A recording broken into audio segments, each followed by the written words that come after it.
안녕하세요 시청자 여러분. 대출 규제가 심화되면서 이 주택 매수 심리가 하락했습니다. 굉장히 이제 걱정들을 많이 하시는 부분이죠. 돈을 빌려서 대출을 대부분 다 구매를 하시는데 지금 대출 규제 강화가 된다고 하니, 아니 대출 중단이 됐다고 하니까 주택 매수 심리가 꽁꽁 얼어붙었습니다. 자, 과연 대출 규제가 점점 더 강화돼서 정말 시중에 돈줄이 마르는 것인지 어떻게 될지 제가 후미에 좀 말씀드리겠는데요. 끝까지 시청해 주시기 바랍니다. 구독, 좋아요 부탁드립니다. 규제 완화가 될지 규제 강화가 될지, 규제 완화입니다. 일단 신문기사 몇 개 보고 지나가시도록 하겠습니다. 온통 자극적인 제목들입니다. 그것도 충분히 이해는 합니다. 제목이 강하고 자극적이어야 링크가 되고 수가 많아야 그 신문사는 그것을 가지고 또 광고를 이용해서 수익을 올리기 때문에 제목은 자극적이고 방문객 수가 많아야 되겠죠. 헤럴드 경제 기사 하나 보여드리도록 하겠습니다. 고승범식 가계대출 조액이 통했나? 주담대 증가세 반토막. 아니, 금융위원장이 금융권을 관리감독하는 최고 수장인데 그거 대출하지 말라는데 누가 하겠습니까? 당연히 대출이 중단이 되죠. 10월 달에 이런 발표가 이제 대출 중단, 그 다음에 내년 2022년에는 대출 총량제, 이렇게 하면서 주택 매수 심리를 잡았습니다. 원래 11월이 비수기라고 말씀드렸는데 비수기 전에 대출 중단을 선언해버리니까 상당히 주택 매수 심리는 떨어질 수밖에 없다. 그래서 1월달, 2월달 전세 매매 가격을 잡겠다. 일단 성공을 했는데 부작용이 만만치 않습니다. 그런데 누가 보면 마치 고승범 그 위원장께서 대단히 획기적인 아이디어를 낸 것처럼 이게 보도가 되고 있거든요. 단순히 대출을 그냥 중단시켜버린 겁니다. 머니투데이 기사입니다. 가계대출 숨통 트인 줄 알았는데 여전히 칼바람. 무섭습니다. 칼바람. 기사 내용을 잠깐 읽어드리면요. 가계대출 숨통 트인 줄 알았다. 근데 여전히 칼바람이다. 이렇게 내용을 시작하면서 꽉 닫혔던 가계대출 문이 일부 살짝 열렸다. 하지만 여전히 칼바람이 분다. 대출이 언제 재개될지 모른다. 이거 무섭습니다. 언제 재개될지 모른다. 가계부채와의 전쟁을 선포합니다. 이거 조폭인가요? 전쟁을. 이번 정부는 전쟁을 많이 선포합니다. 국민들을 상대로. 정부의 정책을 믿고 주택을 매수했는데 갑자기 대출을 안 해준다? 이거 어쩌란 말입니까? 그래서 일부 은행은 살짝 열어놨었습니다. 그래서 A은행으로, I은행 안 된다면 또 B은행으로 이 주택을 계약하신 분들이 여기저기 쫓아다니면서 일단 마무리는 되었습니다. 고승범 위원장은 온라인 기자간담회입니다. 온라인 송년 기자간담회에서 이렇게 말했습니다. 내년 가계부채 관리는 총량 관리를 기반으로 해서 체계적인 시스템 관리로 전환할 것이다. 안정적 관리가 가능할 것이다. 중앙일보 기사입니다. 내년에도 대출 감응, 급증한 가계빚 정상화할 것. 아주 대단한 포부이십니다. 내용을 잠깐 보면은요. 내년에도 대출 감응, 급증한 가계빚을 정상화하겠다. 가계대출 총량 증가율 목표치 4~5%를 올해의 5~6%보다 더 낮추기에 가능하다. 총량 관리를 기반으로 체계적인 시스템 관리로 단계적으로 전환을 하겠다. 이런 내용입니다. 그리고 또 중간에 가면 결국 대출 절벽이다. 코로나19로 인하여 가계부채가 급증했다. 국내 총생산 GDP 대비 가계 부채율이 100%를 넘어서고 있다. 금융 불균형이 누적이 되면 상당히 어려운 경제 국면이 치닫기 때문에 가계부채가 절실하다. 코로나19 이전으로 되돌려 놓겠다. 이거 다 대출 중단하겠다는 거. 자, 이렇게 되니까 어떻게 됩니까? 고신용자도 은행에서 이제 돈 빌리기가 쉽지 않습니다. 부자도 돈 빌리기 쉽지 않습니다. 자, 이렇게 은행 문을 닫으면, 하지만 고신용자들은 어떻게 해서든 빌립니다. 그런데 우리 서민들과 저신용자들이 큰 문제가 되는 것이죠. 이런 부작용에 대해서 여론의 질타가 있으니 자, 한 발 또 물러섭니다. 어떻게 해요? 저신용자, 중신용자, 서민들은 총량관리에서 제외하겠다.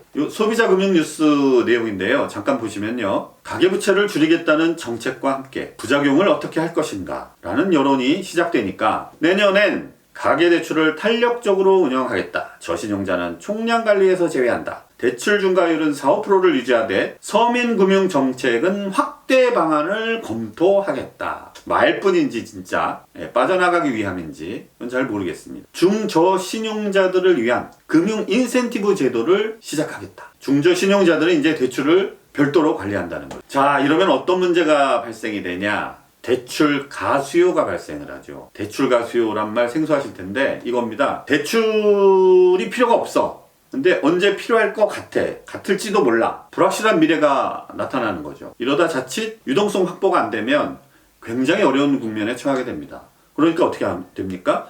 돈줄 막히기 전에 대출을 받아놓습니다. 돈이 필요 없어. 하지만 일단 바꿔보는 거죠. 왜? 나중에 안 되면 안 되니까. 통장에 돈을 넣어놓고 대출은 대출대로 가고 있는 겁니다. 이미 이런 대출 가수요는 2017년, 18년 문재인 정부 들어서면서 2018년부터 많이 늘어났습니다. 돈줄을 재니까 집단 대출을 받아서 입주를 하고 전세를 주고 이사를 가거나 뭐 이런 경우가 많은데 전세를 주고 나가지 않습니다. 왜요? 한 번 갚고 나갔다가 자기가 들어오려면 대출을 안 해주니까 전부 월세를 놓고 나가시고 본인도 월세를 가서 살기 시작을 했죠. 이러니 가계대출 한 번 나가면 돈을 안 빌려주니까 갚질 않죠. 돈이 있어도. 참 한 번도 경험해보지 못한 이런 금융정책입니다. 이렇게 규제 이것도 말은 가계부채를 명분으로 하고 있지만 일종의 부동산 대책이죠. 하도 부동산 대책이 안 먹이니까 더 이상 대책이라고 이제 표현을 할 수는 없으니 이제 이런 악수를 두게 되는 겁니다. 이렇게 규제 일반도로 정책을 펴내니 부작용이 계속 나타날 수밖에 없죠. 단추 하나 잘못 끼면 계속 이게 잘못 끼지 않습니까? 규제 일변도로 나가니까 어려운 국면이 계속 또 처하게 됩니다. 스카이데일리 기사 하나 보여드리겠습니다. 무주택 서민 고리 사채 사지 등 떠미는 불도저식 대출 규제. 네, 맞습니다. 이번 정부 타협, 대화 이런 거 완전 불통이죠. 그냥 밀어붙입니다. 중간 제목을 한번 읽어드리면은요, 강력한 대출 규제에 중저신용자 고통이 심화되고 있다. 부랴부랴 대출 규제 완화 검토, 소잃고 외양간 고친 금융당국. 내년 대출 만기 연장 이자 상환유예 종료 시 재발 우려 가능성. 자, 이 얘기가 뭐냐면 코로나19로 인해 2020년 4월 중소기업 소상공인 대출 시작이 되었는데 또는 대출 만기가 되는 것들이 있었는데 이때 만기 연장 이자 상환 유예를 했습니다. 그런데 만기가 언제죠?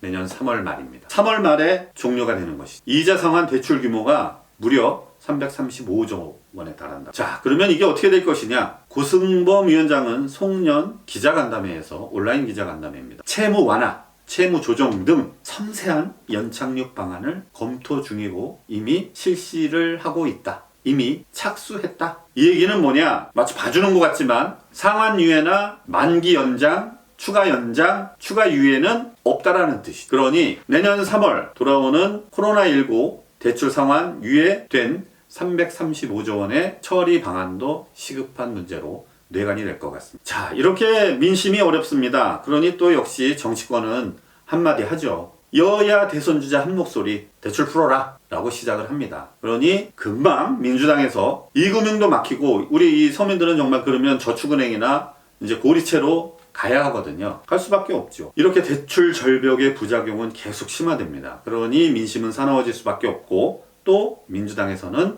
만지작거립니다. 뭐를? 대출 규제 강화 유예하라. 네. 기사를 한번 보시면은요. 여당 대출 규제 강화에 속도 조절 주문. 금융위원회 서민대출 내년 총량 규제 제외.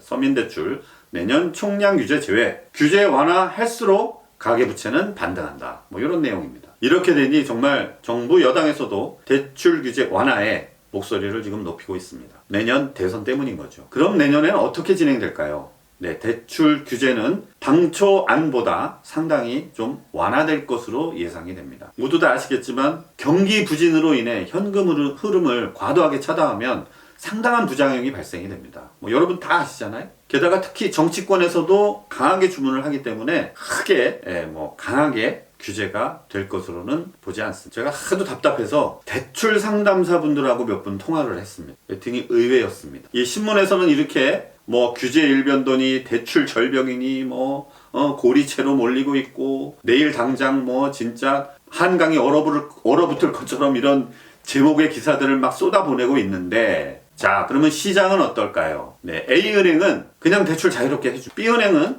전세자금만 하고 있고 C은행은 1가구 1주택자는 안 되고 무주택 실수요자만 대출을 해주고 지금도 일부 하고 있습니다. 그리고 내년 1월이 되면 전 은행이 대출은 정상화로 진행이 될 것입니다. 진행이 된다고 합니다. 저 역시 지금 대출이 상당히 규제가 돼서 중단이 돼서 지금 이렇게 상당한 어려움을 겪고 있다고 생각을 했는데 의외로 대출은 정상적으로 진행이 되고 있습니다. 주택담보대출. 그러니 좀 안심하시고요.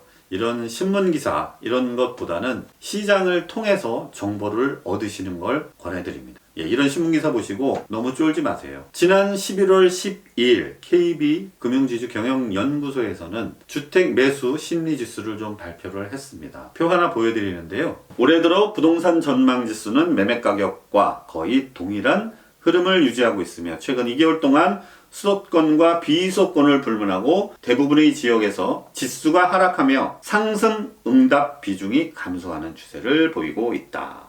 여러분, 이 뜻하는 바가 뭘까요? 대출입니다. 대출이 중단되고 한다고 하니까 주택 매수 심리지수가 꽁꽁하는 거죠. 여러분 이렇게 신문기사 앞전에도 말씀드렸지만 너무 이렇게 정보를 신문기사만 보시고 정보는 시장에 있습니다. 물론 이런 신문기사도 굵직굵직한 기사들은 이제 참고를 하셔야 되는데 정말 지금 시장에서 어떻게 돌아가고 있는지 그거를 잘 보시면 주택시장에 대한 올바른 판단을 할 수 있지 않을까라고 생각을 해봅니다. 오늘 영상 도움이 되셨으면 구독과 좋아요 부탁드립니다. 감사합니다. 슈가레인TV였습니다.